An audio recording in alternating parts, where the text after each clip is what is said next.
Streptococcus പയോജനിസിന്റെ പാത്തോജനിസ് mechanism ആണ്, അല്ലെങ്കിൽ പാത്തോജനിസിസ് അല്ലെങ്കിൽ പാത്തോജനിക് മെക്കാനിസം ആണ് നമ്മൾ ഇന്ന് ഡീറ്റെയിൽ ആയിട്ട് നോക്കുന്നത്. നമുക്ക് അതിനെപ്പറ്റി ഡീറ്റെയിൽസ് ആയിട്ട് നോക്കാം.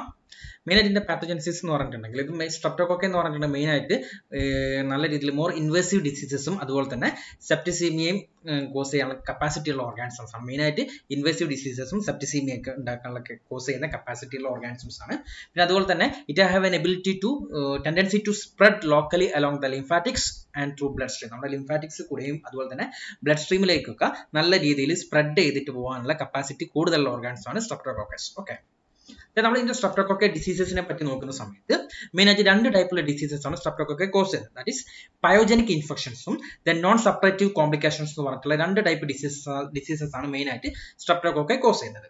ഇതിനകത്ത് പയോജനിക് ഇൻഫെക്ഷൻസിനെ വീണ്ടും നമ്മൾ നാലായിട്ട് ക്ലാസിഫൈ ചെയ്യുന്നത്. That is respiratory tract infection, skin infection, genital infection and deep infections എന്നുള്ള രീതിയിൽ നാലായിട്ട് ഡിവൈഡ് ചെയ്യാം. ഈ റെസ്പിറേറ്ററി ട്രാക്ട് ഇൻഫെക്ഷൻ്റെ വരുന്നതാണ് മെയിൻ ആയിട്ട് വരുന്നത് സോർ ത്രോട്ട് ആണ് വരുന്നത്. ദാറ്റ് ഈസ് അക്യൂട്ട് ടോൺസിലൈറ്റിസ് അല്ലെങ്കിൽ ഫാരഞ്ചൈറ്റിസ് ആയിരിക്കാം. മെയിൻ ആയിട്ട് രണ്ടിന്റെ കളത്തിൽ പറഞ്ഞ സോർ ത്രോട്ട് അല്ലെങ്കിൽ next one is the scarlet fever. ഈ രണ്ട് രീതിയിലാണ് റെസ്പിറേറ്ററി ട്രാക്റ്റിൽ ഡിസീസസ് കോസ് ചെയ്യുന്നത്.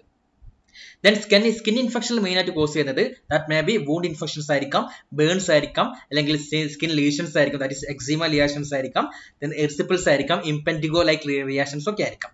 ദ ജനൈറ്റൽ ഇൻഫെക്ഷൻസ് കോസ് ചെയ്യുന്നത് മെയിൻ ആയിട്ട് പെർപ്യൂറൽ സെപ്സിസ് ആണ് മെയിൻ ആയിട്ട് കോസ് ചെയ്യുന്നത്.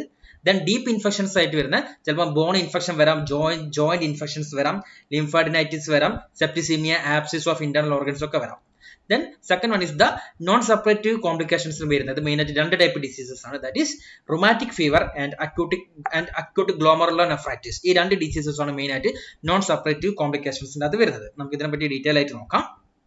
First one is the pyogenic infection.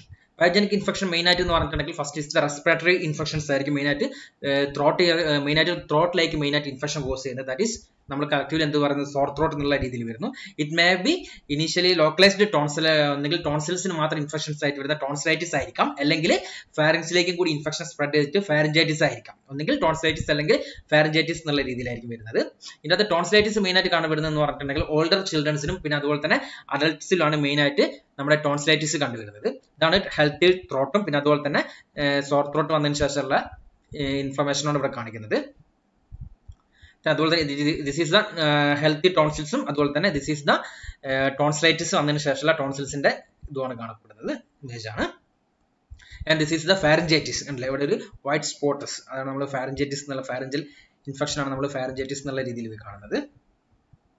Okay, then ഇത്രയാണ് നമ്മുടെ മെയിൻ ഇൻഫെക്ഷൻ, സ്കിന് റെസ്പിറേറ്ററി ട്രാക്ട് വരുന്ന ഇൻഫെക്ഷൻ. അത് കൂടാണ്ട് വരുന്നതാണ് സ്കാർലറ്റ് ഫീവർ. ഈ സ്കാർലറ്റ് ഫീവർ എന്ന് പറഞ്ഞിട്ടുണ്ടെങ്കിൽ മെയിൻ ആയിട്ട് ഇത് പ്രൊഡ്യൂസ് ചെയ്യുന്നത് പറയുന്നുണ്ടെങ്കിൽ ഈ എല്ലാ സ്ട്രെപ്റ്റോകോക്കയും കോസ് ചെയ്യുന്നില്ല. സ്ട്രെപ്റ്റോകോക്കയിൽ വരുന്ന എരിത്രോജനിക് ടോക്സിൻ, ഈ പ്രൊഡക്ഷൻ ഓഫ് എരിത്രോജനിക് ടോക്സിന്റെ പ്രൊഡക്ഷൻ ഇൻവോൾവ് ആവുന്ന സ്ട്രെപ്റ്റോകോക്കെ മാത്രമേ സ്കാർലറ്റ് ഫീവർ കോസ് ചെയ്യുന്നുള്ളൂ. ഓക്കെ, ഈ സ്കാർലറ്റ് ഫീവർ എന്ന് പറഞ്ഞിട്ടുണ്ടെങ്കിൽ it exist as a combination of sore throat and generalised rashes എന്നുള്ള രീതിയിലാണ് വരുന്നത്. അതായത് നമ്മുടെ ഈ മൗത്തിന്റെ മുകളിലും നമ്മുടെ നാവിന്റെ മുകളിലും പിന്നെ അതുപോലെ തന്നെ സ്കിന്നിന്റെ മുകളിലൊക്കെ റാഷസ് കാണാൻ പറ്റും.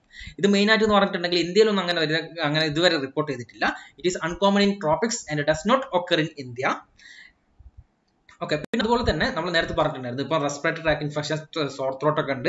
ഈ സോർ ത്രോട്ട് ഒക്കെ വന്നിട്ടുണ്ടെങ്കിൽ ചില സമയത്ത് എന്ത് സംഭവിക്കാം, നമ്മൾ നേരത്തെ പറഞ്ഞിട്ടുണ്ടായിരുന്നു it have an tendency to spread infection എന്നുള്ളത്, അതായത് സ്പ്രെഡിങ് ഇൻഫെക്ഷൻ അതുപോലെ തന്നെ ബാക്ടീരിയമിക് സ്പ്രെഡും ഉണ്ടാവാനുള്ള ചാൻസസ് കൂടുതലെന്ന് പറഞ്ഞിട്ടുണ്ടായിരുന്നു.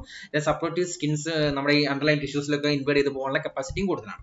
അതുകൊണ്ട് തന്നെ നമ്മുടെ ഈ ത്രോട്ടിൽ ഇൻഫെക്ഷൻ വന്നതിന് ശേഷം ഇത് വേണമെങ്കിൽ എന്ത് ചെയ്യാം, അണ്ടർലൈൻ സ്ട്രക്ചേഴ്സിലേക്ക് അല്ലെങ്കിൽ സറൗണ്ടിങ് സ്ട്രക്ചേഴ്സിലേക്ക് ഇൻവേഡ് ചെയ്ത് പോകാനുള്ള ചാൻസസ് കൂടുതലാണ്. അങ്ങനെ നമുക്ക് സ്പ്രെഡ് ചെയ്ത് കിട്ടിയിട്ട് വേണമെങ്കിൽ ഓട്ടൈറ്റിസ് മീഡിയ, മാസ്റ്റോയിഡൈറ്റിസ് ആൻഡ് സപ്പറേറ്റീവ് അഡിനൈറ്റിസ് ഒക്കെ ഉണ്ടാവാനുള്ള ചാൻസസ് കൂടുതലാണ്. പിന്നെ അതുപോലെ തന്നെ വേണമെങ്കിൽ ഇത് എന്ത് കോസ് ചെയ്യാനുള്ള capacity, it can able to cross blood brain barrier ഒക്കെ ക്രോസ് ചെയ്തിട്ട് വേണമെങ്കിൽ മെനിഞ്ചസിൽ ഇൻഫെക്ഷൻ കോസ് ചെയ്ത് മെനിഞ്ചൈറ്റിസ് കോസ് ചെയ്യാം, വേണമെങ്കിൽ ബ്രോങ്കോ ന്യൂമോണിയ കോസ് ചെയ്യാം, ആൻഡ് എംപൈമ ഒക്കെ ലീഡ് ചെയ്യാനുള്ള കപ്പാസിറ്റി കൂടുതലാണ് ഈ സ്ട്രെപ്റ്റോകോക്കസ് പയോജനിസിന്. ഓക്കെ, ഇതാണ് നമ്മൾ സ്കാർലറ്റ് ഫീവർ എന്ന് പറഞ്ഞിട്ടുണ്ടെങ്കിൽ എന്തായിരിക്കും, നമ്മുടെ സ്കിന്നിന്റെ മുകളിലൊക്കെ ഒരു വൈറ്റിഷ് എരിത്രോമാറ്റസ് ഡോട്ട് കാണാൻ പറ്റും, സ്ട്രക്ചേഴ്സ് കാണാൻ പറ്റും. പിന്നെ അതുപോലെ തന്നെ നമ്മുടെ ടെങ്ങിന്റെ മുകളിലൊക്കെ കണ്ടില്ലേ ഇങ്ങനത്തെ ഒരു ലൈക്ക് അപ്പിയറൻസ് കാണാൻ പറ്റും. ഓക്കെ, ഇതാണ് സ്കാർലറ്റ് ഫീവർ. ഇത് നമ്മുടെ ഇന്ത്യയിലൊന്നും ഇതുവരെ റിപ്പോർട്ട് ചെയ്തിട്ടില്ല. നമ്മൾ പറഞ്ഞിട്ടുണ്ടായിരുന്നു അണ്ടർലൈൻ ഇൻഫെക്ഷൻ എന്നുള്ള രീതിയിൽ വേണമെങ്കിൽ മിഡിൽ ഇയർ ഇൻഫെക്ഷൻസ് ഒക്കെ കോസ് ചെയ്യാം. ദാറ്റ് ഈസ് ഓട്ടൈറ്റിസ് മീഡിയ എന്നുള്ള രീതി. ഇതാണ് നമ്മുടെ നോർമൽ മിഡിൽ ഇയർ. ഇതെന്താണ് നമ്മുടെ ഓട്ടൈറ്റിസ് മീഡിയ വന്നിട്ടുണ്ടെങ്കിൽ ഈ ഒരു രീതിയിലുള്ള അപ്പിയറൻസ് ആയിരിക്കും കാണപ്പെടുക. ഇതാണ് മാസ്റ്റോഡൈറ്റിസ്, അതായത് നമ്മുടെ മാസ്റ്റോഡ് ഗ്ലാൻഡിന്റെ ഇൻഫെക്ഷൻ ആണ്. ഇവിടെ ഇതാണ് നമ്മുടെ മാസ്റ്റോഡ് ഗ്ലാൻഡ് വരുന്നത്. അവിടെയുള്ള ഇൻഫെക്ഷൻ ആണ് നമ്മൾ മാസ്റ്റോഡൈറ്റിസ് എന്നുള്ള രീതിയിൽ പറഞ്ഞത്. അതിന്റെ ഫലമായിട്ട് നമ്മുടെ ചെവിയുടെ തൊട്ടപ്പിറകെ തന്നെ ഇവിടെ ഒരു സോളൻ ഏരിയാസ് കാണാൻ പറ്റും. Okay, then it is the suppurative lymphadenitis with overlying cellulitis. അതായത് നമ്മുടെ ലിംഫാഡിനൈറ്റിസ് ആണ് കാണിക്കുന്നത്. കണ്ടില്ല ഈ ഒരു ഇമേജസ് ഇവിടെയുണ്ട്. ഈ ഒരു ഏരിയയിലൊക്കെയാണ് ലിംഫാഡിനൈറ്റിസ് കാണിക്കുന്നത്. ഓക്കെ, ഇതിനാണ് മെയിൻ ആയിട്ട് റെസ്പിറേറ്ററി ഇൻഫെക്ഷൻ വരുന്നത്. Second one is the skin infection. Skin ഇൻഫെക്ഷന്റെ കേസിൽ നമ്മൾ മെയിൻ ആയിട്ട് പറയുന്നത് പറഞ്ഞിട്ടുണ്ടെങ്കിൽ ഇത് മെയിൻ ആയിട്ട് കോസ് ചെയ്യുന്നതെന്ന് പറഞ്ഞിട്ടുണ്ടെങ്കിൽ suppurative skin infections like wound infections ആയിരിക്കാം, ബേൺ ഇൻഫെക്ഷൻസ് ആയിരിക്കാം, വേണമെങ്കിൽ ലിംഫാജൈറ്റിസ് ആയിരിക്കും, അതിന്റെ ഈവൻ സെല്ലുലൈറ്റിസ് വരെ കോസ് ചെയ്യാനുള്ള കപ്പാസിറ്റി കൂടുതലുണ്ട്. പിന്നെ അതുപോലെ തന്നെ നമുക്കിപ്പം എന്തെങ്കിലും ചെറിയ നമ്മുടെ സ്കിന്നിന്റെ മുകളിൽ എന്തെങ്കിലും ചെറിയതായിട്ടുള്ള ഒരു മൈനർ അബ്രേഷൻസ് വന്നിട്ടുണ്ടെങ്കിൽ പോലും ചില സമയത്ത് സ്ട്രെപ്റ്റോകോക്ക് അവിടെ കോളനൈസ് ചെയ്തിട്ടുണ്ടെങ്കിൽ it may be fetal septicaemia എന്നുള്ള കണ്ടീഷനിലേക്ക് എത്താനുള്ള ചാൻസസ് കൂടുതലാണ്. ഓക്കെ, ഇത് കൂടാണ്ട് നമ്മളെ ഏറ്റവും കൂടുതൽ സ്ട്രെപ്റ്റോകോക്ക് ഏറ്റവും കൂടുതൽ കോസ് ചെയ്യുന്നതെന്ന് പറഞ്ഞിട്ടുണ്ടെങ്കിൽ എറിസിപ്പിൾസും ഇംപെൻഡിഗോ എന്ന് പറഞ്ഞ ഇൻഫെക്ഷൻസും വേണമെങ്കിൽ മെയിൻ ആയിട്ട് കോസ് ചെയ്യുന്നുണ്ട്. ഇതിനകത്ത് എറിസിപ്പിൾസ് എന്ന് പറഞ്ഞിട്ടുണ്ടെങ്കിൽ it is an acute infection involving superficial lymphatic spreadings ആയിരിക്കും. ഇത് മെയിൻ ആയിട്ട് എന്ന് പറഞ്ഞിട്ടുണ്ടെങ്കിൽ നമ്മളെ ഇൻഫെക്ട് ചെയ്ത സ്കിന്നൊക്കെ എന്ന് പറഞ്ഞാൽ become red and swollen and indurated appearance ഒക്കെ കാണാൻ പറ്റും. ഇത് മെയിൻ ആയിട്ട് കണ്ടുവരുന്നത് പറഞ്ഞിട്ടുണ്ടെങ്കിൽ ഓൾഡർ പേഷ്യൻസിനാണ് മെയിൻ ആയിട്ട് ഇത് കണ്ടുവരുന്നത്. കമ്പയർ ടു യങ്ങറിനൊന്നും അധികം ഇൻഫെക്ഷൻ വരുന്ന കമ്പാരിറ്റീവ്ലി ഓൾഡർ ഇൻഡിവിജ്വൽസിനാണ് മെയിൻ ആയിട്ട് ഇൻഫെക്ഷൻ കണ്ടുവരുന്നത്. അവരുടെ സ്കിന്നിന്റെ പ്രത്യേകത എന്ന് പറഞ്ഞിട്ടുണ്ടെങ്കിൽ എന്തായിരിക്കും, ഒരു റെഡ് കളർഡ് സ്കിൻ ആയിരിക്കും, ദെൻ സോളൻ അപ്പിയറൻസും ആയിരിക്കും ഉണ്ടാവുക. ദെൻ ഇംപെൻഡിഗോ എന്ന് പറഞ്ഞിട്ടുണ്ടെങ്കിൽ ഇത് മെയിൻ ആയിട്ട് കോസ് ചെയ്യുന്നത് സ്ട്രെപ്റ്റോകോക്കസ് പയോജീൻസിന്റെ അകത്ത് വരുന്ന സ്ട്രെപ്റ്റോകോക്കസ് ഗ്രൂപ്പ് എയിൽ തന്നെ വരുന്ന ടൈപ്പ് 425 ആയിരിക്കും മെയിൻ ആയിട്ട് ഇൻവോൾവ് ആവുന്നത്. ഇത് പക്ഷേ ആയിരിക്കും ഇത് മെയിൻ ആയിട്ട് കണ്ടുവരുന്നത് വെച്ചാൽ യങ് ചിൽഡ്രൻസിനായിരിക്കും മെയിൻ ആയിട്ട് ഇംപെൻഡിഗോ കണ്ടുവരുന്നത്. ഈ ഇംപെൻഡിഗോ ചില സമയത്തിൽ എന്തിലേക്ക് ലീഡ് ചെയ്യാം, സെപ്പറേറ്റീവ് കോംപ്ലിക്കേഷൻസ് എന്നുള്ള രീതിയിൽ ഗ്ലോമറുലർ നെഫ്രൈറ്റിസ് ചിൽഡ്രൻസിൽ വേണമെങ്കിൽ ഗ്ലോമറുലർ നെഫ്രൈറ്റിസ് വേണമെങ്കിൽ ലീഡ് ചെയ്യാനുള്ള ചാൻസസ് കൂടുതലാണ് ഇംപെൻഡിഗോയുടെ ഇൻഫെക്ഷന്റെ കേസിൽ.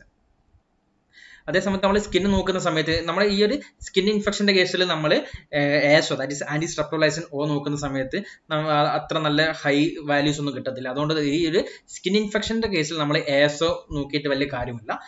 അതിനോട് നമ്മൾ ഈ സ്കിൻ ഇൻഫെക്ഷന്റെ കേസിൽ നമ്മൾ ASOനെക്കാട്ടി നമ്മൾ ഡിപ്പെൻഡ് ചെയ്യുന്നത് ആന്റി DNS-B ആണ്. ഈ ആന്റി DNS-Bന്റെ അകത്ത് നല്ല ഹൈ ടൈറ്റർ കാണിക്കും ഈ സ്കിൻ ഇൻഫെക്ഷന്റെ കേസിലാണെങ്കിൽ. ഓക്കെ, ഇതാണ് നമ്മുടെ skin infection that is necrotising fasciitis, erysipelas, deep vein thrombosis, folliculitis, erythema multiforme, the contact dermatitis, cellulitis, ectema, impetigo ഇങ്ങനത്തെ lesions ഒക്കെ ആയിരിക്കും നമ്മുടെ സ്കിൻ ഇൻഫെക്ഷൻ്റെ അകത്ത് കാണപ്പെടുക.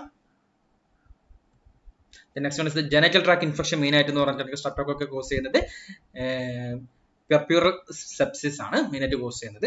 ഈ ഇൻഫെക്ഷൻ മെയിൻ ആയിട്ട് വരുന്നതിന്റെ സോഴ്സ് ഓഫ് ഇൻഫെക്ഷൻ എന്ന് പറഞ്ഞാൽ ഒന്നെങ്കിൽ നാസോഫാരിങ്സ് ആയിരിക്കാം, nasopharynx of doctors, nurse and attendants, അതായത് ഹോസ്പിറ്റൽ അക്വയർഡ് ഇൻഫെക്ഷൻ എന്നുള്ള രീതിയിലാണ് മെയിൻ ആയിട്ട് നമ്മുടെ പെർപ്യൂറൽ സെപ്സിസ് വരുന്നത്. പിന്നെ അതുപോലെ തന്നെ അതർ ഇൻഫെക്ഷൻസ് വരുന്നതാണ് മെയിൻ ആയിട്ട് വരുന്നത് ആപ്സിസ് ഓഫ് ഓർഗൻസ്, അതായത് ഒന്നെങ്കിൽ ബ്രെയിൻ ആപ്സിസ് ആയിരിക്കാം, ലങ് ആപ്സിസ് ആയിരിക്കാം, ലിവർ ആപ്സിസ് ആയിരിക്കാം, കിഡ്നി ആപ്സിസ് ഒക്കെ ഉണ്ടാകാനുള്ള ചാൻസസ് കൂടുതലാണ്.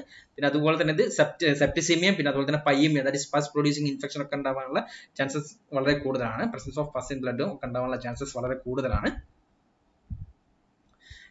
അടുത്ത നമ്മൾ നോക്കുന്നത് നോൺ സെപ്പറേറ്റീവ് കോംപ്ലിക്കേഷൻസ് ആണ്. ഇതിന് മെയിൻ ആയിട്ട് രണ്ട് നോൺ സെപ്പറേറ്റീവ് കോംപ്ലിക്കേഷൻസ് ആയിട്ട് കോസ് ചെയ്യുന്നത്. First one is the acute rheumatic fever and second one is the acute glomerular nephritis. ഇങ്ങനെ രണ്ട് രീതിയിലുള്ള ഇൻഫെക്ഷൻസ് ആണ് മെയിൻ ആയിട്ട് സ്ട്രെപ്റ്റോകോക്കയുടെ നോൺ സെപ്പറേറ്റീവ് കോംപ്ലിക്കേഷൻസിനകത്ത് വരുന്നത്. ഇതിന്റെ എക്സാക്ട് പാത്തോജനിക് മെക്കാനിസം എന്താണെന്നുള്ളത് ഇതുവരെ അണ്ടർസ്റ്റുഡ് അല്ല. പക്ഷെ നമ്മൾ തിയറിറ്റിക്കലി പറയുന്നത് ഈ ഒരു നോൺ സെപ്പറേറ്റീവ് കോംപ്ലിക്കേഷൻ സ്റ്റാർട്ട് ചെയ്യുകയാണെന്നുണ്ടെങ്കിൽ after 1 to 4 weeks of after primary infection വന്നതിന് ശേഷം മാത്രമേ, ഒന്നെങ്കിൽ സ്കിൻ ഇൻഫെക്ഷൻസ് ആയിരിക്കും അല്ലെങ്കിൽ റെസ്പിറേറ്ററി ഇൻഫെക്ഷൻ വന്നതിന് ശേഷം ഒരു 1 to 4 വീക്സിന് ശേഷമായിരിക്കും ഈ ഒരു കോംപ്ലിക്കേഷൻസ് വരുന്നത്. ദാറ്റ് ഈസ് ഒന്നെങ്കിൽ അക്യൂട്ട് റൊമാറ്റിക് ഫീവർ ആയിരിക്കും അല്ലെങ്കിൽ അക്യൂട്ട് ഗ്ലോമറുലർ നെഫ്രൈറ്റിസ് എന്നുള്ള കണ്ടീഷനിലേക്ക് ലീഡ് ചെയ്യുന്നത്. ഇവിടെ നമ്മൾ കറക്റ്റ്ലി പറയുന്നത് ഈ റൊമാറ്റിക് ഫീവർ വരുന്നുണ്ടെങ്കിൽ ചില സമയത്ത് സോർ ത്രോട്ട് വന്ന് അതിന്റെ കോംപ്ലിക്കേഷൻസ് എന്നുള്ള രീതിയിലായിരിക്കും മെയിൻ ആയിട്ട് റൊമാറ്റിക് ഫീവർ വരുന്നുണ്ടാവുക. അതേസമയത്ത് സ്കിൻ ഇൻഫെക്ഷൻ വന്നിട്ടുണ്ടെങ്കിൽ അതിന്റെ കോംപ്ലിക്കേഷൻ എന്നുള്ള രീതിയിലാണ് മെയിൻ ആയിട്ട് അക്യൂട്ട് ഗ്ലോമറുലർ നെഫ്രൈറ്റിസ് വരുന്നതെന്നാണ് രീതിയിലാണ് കണ്ടുവരുന്നത്. ഇൻഫെക്ഷൻസ് നോർമലി കണ്ടുവരുന്നത്. നമുക്ക് ഇതിന്റെ ഓരോന്നായിട്ട് നോക്കാം. First one is the acute rheumatic fever. ഈ അക്യൂട്ട് റൊമാറ്റിക് ഫീവർ എന്ന് പറഞ്ഞാൽ it is a systemic non suppurative inflammatory conditions ആയിരിക്കും. It is mainly characterized by fever ഉണ്ടാവും. Then pancreatitis. This pancreatitis it is also known as perimyoendocarditis എന്ന് പറയും. ഈ പെരിമയോ endocarditis എന്ന് പറഞ്ഞിട്ടുണ്ടെങ്കിൽ നമ്മുടെ ഹാർട്ടിന് ഫുൾ ആയിട്ട് ഇൻഫെക്ഷൻ വരും. അതിനാണ് നമ്മൾ പാൻകാർഡൈറ്റിസ് എന്നുള്ള രീതിയിൽ പറയുന്നത്. Then migratory poly arthritis, then sometimes chorea. ഈ കൊറിയ എന്ന് പറഞ്ഞിട്ടുണ്ടെങ്കിൽ നമ്മുടെ എന്തായിരിക്കും, നമ്മുടെ ഇൻഅപ്രോപ്രിയേറ്റ് ആയിട്ടുള്ള നമ്മുടെ സ്കിൻ കോൺട്രാക്ഷൻസ് ഒക്കെ ആയിരിക്കും. അതായത് നമ്മുടെ സ്കിന്നിന്റെ സ്കിൻ അല്ല, നമ്മുടെ മസിൽസിന്റെ എന്ന് പറഞ്ഞിട്ടുണ്ടെങ്കിൽ പെട്ടെന്നുള്ള ഇൻവോളണ്ടറി മൂവ്മെന്റ്സ് ഒക്കെ ആയിരിക്കും. നമ്മൾ സിംപിളി പറയുകയാണെങ്കിൽ നമ്മളെ മസിൽസിന്റെ ഒക്കെ മൂവ്മെന്റ് ഡിസോർഡേഴ്സ് എന്നുള്ള രീതിയിൽ പറയാം. അതായത് പെട്ടെന്നുള്ള ഇൻവോളണ്ടറി ആയിട്ടുള്ള മൂവ്മെന്റ്സ് ഉണ്ടാവാനുള്ള ചാൻസസ് കൂടുതലായിരിക്കും. അതിന് നമ്മൾ കളക്റ്റീവ്ലി പറയുന്ന പേരാണ് കൊറിയാണ്. പിന്നെ അതുപോലെ തന്നെ സബ്ക്യൂട്ടേനിയസ് നോഡ്യൂൾസും ഉണ്ടാവാനുള്ള ചാൻസസ് കൂടുതലായിരിക്കും. ഓക്കെ, ഇത് മെയിൻ ആയിട്ട് വരുന്നത് എന്തുകൊണ്ടെന്ന് പറഞ്ഞിട്ടുണ്ടെങ്കിൽ നമ്മൾ നോർമലി പറയുന്നത് സ്ട്രെപ്റ്റോകോക്കൽ സോർ ത്രോട്ട് അറ്റാക്ക് അല്ലെങ്കിൽ സെപ്റ്റിക് ടോൺസിലൈറ്റിസ് അല്ലെങ്കിൽ റെസ്പിറേറ്ററി ട്രാക്ക് ഇൻഫെക്ഷന്റെ ഫലമായിട്ടായിരിക്കും. അതിന്റെ ഒരു സെക്കൻഡറി കോംപ്ലിക്കേഷൻ എന്നുള്ള രീതിയിലാണ് മെയിൻ ആയിട്ട് അക്യൂട്ട് റൊമാറ്റിക് ഫീവർ വരുന്നത്. ഇതിന്റെ ആക്ച്വൽ മെക്കാനിസം എന്താന്ന് പറഞ്ഞിട്ടുണ്ടെങ്കിൽ മെയിൻലി എന്താ സംഭവം എന്ന് വെച്ചാൽ ഇവിടെ hypersensitivity reaction, that is hypersensitivity to streptococci or streptococcal products. അതാണ് ഇതിന്റെ റൊമാറ്റിക് ഫീവറിന്റെ മെയിൻ പാത്തോജനിക് മെക്കാനിസം എന്ന് പറഞ്ഞിട്ടുണ്ടെങ്കിൽ hypersensitivity to streptococci or streptococci products. Okay, ഇത് മെയിൻ ആയിട്ട് ഇത് ഈ ഒരു ഹൈപ്പർ സെൻസിറ്റിവിറ്റി റിയാക്ഷൻ ആണെന്ന് പറയാൻ കാരണം എന്താണെന്ന് പറഞ്ഞിട്ടുണ്ടെങ്കിൽ നമ്മുടെ ഈ lesions absence of organism in the particular lesion, then latency, that is latent period between attack of sore throat and onset of rheumatic diseases, and similarity of the disease produced by experimental in rabbit. അതായത് എന്താണ് നമ്മുടെ ഈ ഒരു സ്കിന്നിൽ നമ്മുടെ ഈ ഒരു ലീഷൻസിന്റെ അകത്ത് ഒരിക്കലും നമുക്ക് ഓർഗാൻസിന്റെ ഈ ഒരു പീരീഡിൽ നമുക്ക് ലീഷൻസിന്റെ അകത്ത് നമുക്ക് ഓർഗാൻസത്തിനെ വിഷ്വലൈസേഷൻ ചെയ്യാൻ പറ്റുന്നില്ല. രണ്ടാമതെന്ന് പറഞ്ഞിട്ടുണ്ടെങ്കിൽ നമുക്കൊരു സോർ ത്രോട്ടിന്റെ അറ്റാക്ക് വന്നു, ഒരു 1 to 4 weeks വരെ പീരീഡ് ഓഫ് ലേറ്റൻസി വരുന്നു, ദെൻ അതിനുശേഷം റൊമാറ്റിക് ഡിസീസസ് എന്നുള്ള രീതിയിൽ വരുന്നു. ദെൻ തേർഡ് വൺ എന്താണ്, ഈ സെയിം പാറ്റേൺ നമ്മൾ എക്സ്പെരിമെന്റ് ഈ ഒരു സെയിം സോർ ത്രോട്ട് ഇൻഫെക്ഷൻ വന്നതിന് ശേഷം ഈ ഒരു റൊമാറ്റിക് ഫീവർ നമ്മൾ നോർമലി ഒരു എക്സ്പെരിമെന്റൽ ലാബിൽ നമ്മൾ ഒരു റാബിറ്റിൽ ഇനോക്കുലേഷൻ ചെയ്ത സമയത്തും കാണിച്ചിട്ടുണ്ടായിരുന്നു. അതുകൊണ്ടാണ് നമ്മൾ പറയുന്നത് ഇതെന്താണ്, it is mainly due to hypersensitivity to streptococci and or streptococcal by products എന്നുള്ള രീതിയിലാണ് പറയുന്നത്. ഓക്കെ, ഈ നമ്മൾ നേരത്തെ പറഞ്ഞ പോലെ തന്നെ സെയിം സംഭവം തന്നെ the lesions of rheumatic fever, main ആയിട്ട് റൊമാറ്റിക് ഫീവറിന്റെ ലീഷൻ എന്ന് പറഞ്ഞിട്ടുണ്ടെങ്കിൽ it is mainly due to hypersensitivity to streptococci components. പിന്നെ അതുപോലെ തന്നെ എന്താ കമ്പോണൻസിന്റെ ഫലമായി ഒന്നെങ്കിൽ എന്താ റിപ്പീറ്റഡ് അറ്റാക്ക് വന്നിട്ടുണ്ടെങ്കിൽ, സ്ട്രെപ്റ്റോകോക്കയുടെ റിപ്പീറ്റഡ് അറ്റാക്ക് വന്നിട്ടുണ്ടെങ്കിൽ ഈ ഒരു റൊമാറ്റിക് ഫീവറിലേക്ക് ലീഡ് ചെയ്യാനുള്ള ചാൻസസ് കൂടുതലാണ്. അതുകൊണ്ട് തന്നെ എന്ത് ചെയ്യാം, റിക്കറന്റ് സ്ട്രെപ്റ്റോകോക്കൽ ഇൻഫെക്ഷൻ വരുന്നുണ്ടെങ്കിൽ ഈ ഒരു റൊമാറ്റിക് ഫീവർ കിട്ടാനുള്ള ചാൻസസ് വളരെ കൂടുതലായിരിക്കും. അതേ സമയത്ത് നമ്മുടെ മറ്റേ കേസിൽ അതായത് ഗ്ലോമറുലർ നെഫ്രൈറ്റിസിന്റെ കേസിൽ ഈ ഒരു റിപ്പീറ്റഡ് അറ്റാക്കിന് അത്ര വലിയ ഇമ്പോർട്ടൻസ് അവിടെ വരുന്നില്ല. ഇത് മെയിൻ ആയിട്ട് വരുന്നതെന്ന് പറഞ്ഞിട്ടുണ്ടെങ്കിൽ antigenic cross reaction between streptococci and heart tissue. അതുകൊണ്ടാണ് നമ്മൾ മെയിൻ ആയിട്ട് ഈ ഒരു രീതിയിൽ റൊമാറ്റിക് ഫീവർ വരാനുള്ള ചാൻസസ് കൂടുതൽ വരുന്നത്. Antigenic cross reaction exist between streptococci and heart tissue. അതുകൊണ്ടാണ് ഈ ഒരു രീതിയിലെ കോംപ്ലിക്കേഷൻസ് വരുന്നത്. The next one is the acute glomerular nephritis. It is mainly caused by a few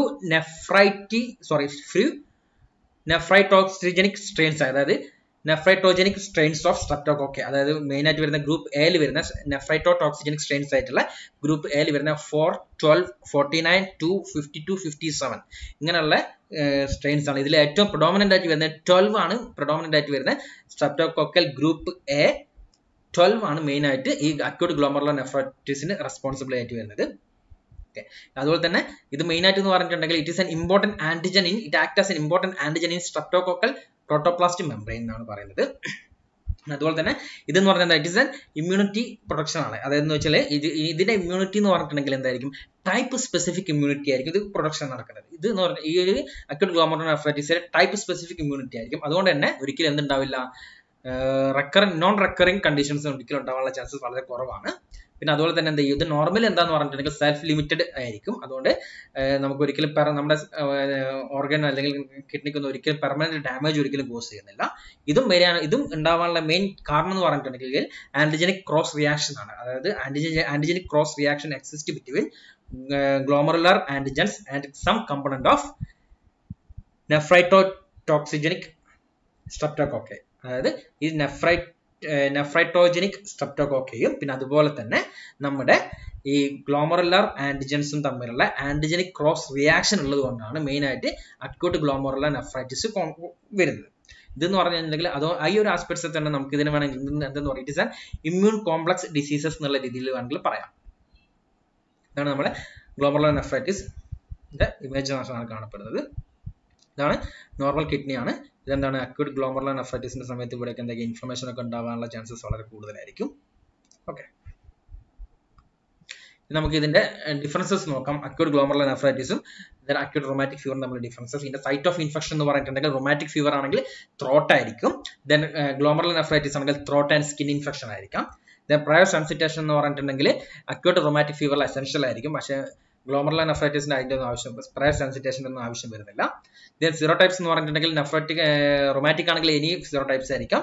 then acute ഗ്ലോമറുലോനെഫ്രൈറ്റിസ് ആണെങ്കിൽ നെഫ്രൈറ്റോജനിക് സ്ട്രെയിൻസ് മാത്രമായിട്ടില്ല 12 ആയിരിക്കും പ്രൊഡോമിനന്റ്. ദെൻ 49, 2, 52, 55, 57, 4 എന്നുള്ള രീതിയിലാണ് വരുന്നത്. ദെൻ ഇമ്മ്യൂൺ റെസ്പോൺസസ് എന്ന് പറഞ്ഞിട്ടുണ്ടെങ്കിൽ rheumatic fever marked immune responses ആണെങ്കിൽ ഗ്ലോമറുലോനെഫ്രൈറ്റിസ് മോഡറേറ്റ് ഇമ്മ്യൂൺ റെസ്പോൺസ് ആയിരിക്കും. Then കോംപ്ലിമെന്റൽ level എന്ന് പറഞ്ഞിട്ടുണ്ടെങ്കിൽ അക്യൂട്ട് റൊമാറ്റിക് ഫീവറിനകത്ത് അൺഅഫക്റ്റഡ് ആയിരിക്കും. അതേസമയത്ത് ഗ്ലോമറുലോനെഫ്രൈറ്റിസ് കോംപ്ലിമെന്റ് ലെവൽസ് ഒക്കെ ലോവേഡ് ആയിരിക്കും.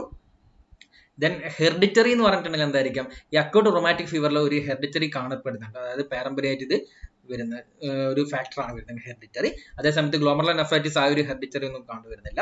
ദെൻ റിപ്പീറ്റഡ് അറ്റാക്ക് എന്ന് പറഞ്ഞിട്ടുണ്ടെങ്കിൽ റൊമാറ്റിക് ഫീവറിൽ കോമൺ ആയിരിക്കും. ഒരു പ്രാവശ്യം റൊമാറ്റിക് ഫീവർ വന്നു വീണ്ടും വരാനുള്ള ചാൻസസ് കൂടുതലായിരിക്കും. അതേസമയത്ത് ഗ്ലോമറുലോനെഫ്രൈറ്റിസ് ആണെങ്കിൽ ഒരിക്കൽ വന്നിട്ടുണ്ടെങ്കിൽ പിന്നെ വരാനുള്ള ചാൻസസ് വളരെ കുറവാണ്. ദെൻ പെൻസിലിൻ പ്രൊഫൈലാക്സിസ് എന്ന് പറഞ്ഞിട്ടുണ്ടെങ്കിൽ അക്യൂട്ട് റൊമാറ്റിക് ഫീവർ എസെൻഷ്യൽ ആയിരിക്കും. മറ്റേതിനകത്ത് നോട്ട് ഇൻഡിക്കേറ്റഡ് ആണ്. ദെൻ കോസ് എന്ന് പറഞ്ഞാൽ പ്രോഗ്രസീവ് കോസ് ആയിരിക്കും. ദെൻ മറ്റേ എന്തായിരിക്കും, സ്പോണ്ടേനിയസ് കോഴ്സ് ആയിരിക്കും. ഇതിന്റെ പ്രോഗ്നോസിസ് എന്ന് പറഞ്ഞിട്ടുണ്ടെങ്കിൽ അക്യൂട്ട് റൊമാറ്റിക് ഫീവറിന്റെ പ്രോഗ്നോസിസ് വേരിയബിൾ ആയിരിക്കും. അതേസമയത്ത് നമ്മുടെ അക്യൂട്ട് റൊമാറ്റിക് ഫീവറിന്റെ കേസിൽ പ്രോഗ്നോസിസ് വേരിയബിൾ ആയിരിക്കും. ദെൻ അക്യൂട്ട് ഗ്ലോമറുലോനെഫ്രൈറ്റിസിന്റെ കേസിലാണ് പ്രോഗ്നോസിസ് വളരെ എക്സലന്റ് പ്രോഗ്നോസിസ് ആയിരിക്കും ഉണ്ടാവുന്നത്. ഇത് നമ്മുടെ സ്ട്രെപ്റ്റോകോക്കൽ ഇൻഫെക്ഷന്റെ ഇമേജസ് ആണ്. എവിടേക്ക് കോസ് ചെയ്യുന്നത്. ദെൻ ഇംപെൻഡിഗോ കോസ് ചെയ്യാം. ദെൻ സോർ ത്രോട്ട് എന്നുള്ള രീതിയിൽ കോസ് ചെയ്യാം. ഫാരഞ്ചൈറ്റിസ് അല്ലെങ്കിൽ ടോൺസിലൈറ്റിസ് കോസ് ചെയ്യാം. ദെൻ സ്കാർലറ്റ് ഫീവറിന്റെ ഫലമായിട്ട് റാഷസ് കോസ് ചെയ്യാം. ദെൻ സെല്ലുലൈറ്റിസ് കോസ് ചെയ്യാം. ദെൻ റൊമാറ്റിക് ഫീവർ എന്നുള്ള രീതിയിൽ ഹാർട്ടിൽ കംപ്ലീറ്റ് ആയിട്ട് വേണമെങ്കിൽ ഇൻഫെക്ഷൻ കോസ് ചെയ്യാം. ദെൻ സ്കാർലറ്റ് ഫീവറിന്റെ ഇൻഫെക്ഷൻസ് ലീഷൻസ് കോസ് ചെയ്യാം. ദെൻ അക്യൂട്ട് ഗ്ലോമറുലോനെഫ്രൈറ്റിസ് എന്നുള്ള രീതിയിൽ കിഡ്നിയിൽ ഇൻഫെക്ഷൻസ് ലീഡ് ചെയ്യാം. ദെൻ എറിസിപ്പിൾസ് എന്നുള്ള രീതിയിൽ സോഫ്റ്റ് ടിഷ്യൂലൊക്കെ വേണമെങ്കിൽ ഇൻഫെക്ഷൻ ലീഡ് ചെയ്യാം. ഇത്രയാണ് നമ്മുടെ സ്ട്രെപ്റ്റോകോക്കൽ പാത്തോജനസിസ് ആൻഡ് ഡിസീസസ് എന്നുള്ള രീതിയിൽ വരുന്നത്. ബാക്കി നമുക്ക് അടുത്ത ക്ലാസ്സിൽ എടുക്കാം. ഓക്കെ.